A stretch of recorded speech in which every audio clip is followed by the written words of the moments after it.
أصلا قول عضو هجبو مقعي واحد لها شولا عبد الفارح وأنا قاشان نصر شولا عبد الفارح لما هو سلام يا SSC جماهيرته إذا ماذا حق الدريفك دفاع كجله سراكيشة دبليدة ألفليدة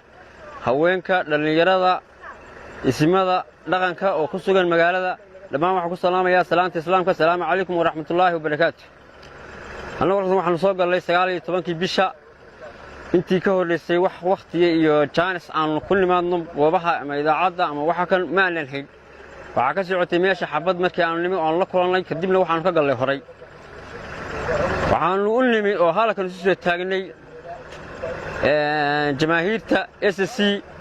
inaanu hadii ay dhintaan la dhimano hadii dhaawacmaan la dhaawacano hadii dhafraan la dhafaro hadday gaajoodaan la gaajoono dhammaan dhib iyo dheef wax kasta oo ay qabaan aanu la qaybsanno ciidamadii qaybtood waa timi intii kalena waa soo socotaa waxaanu u sheegaynaa nimanka ciidanka oo warsangeli oo godqowe fadhiya oo walaalahaya ah waxaanu lahayn hal hadaf gurmad baynu soo wada baxnay meesha waynu soo wada aadnay meesha xabaddu ka dhacaysa waa laascaan ee godqowe maaha iyaga intaasan kaga baxaya tan labaad waxaan leeyahay guusha reer SSC ma aha nin dhintay iyo 100 dhimatay iyo 20 dhaawaca iyo midna maaha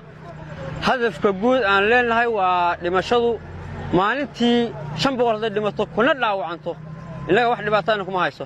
hadafka aan leenahay waa laascaan oo la qabsado way hadafkeenu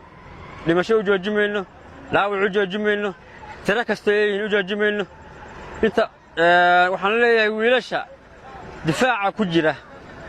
oo Soomaalidiidka ah oo in Muuse bixiyo in kaahin gadaal qoryaha kaga hayaan anna aan hore kala fadhiyo dadkii dhalay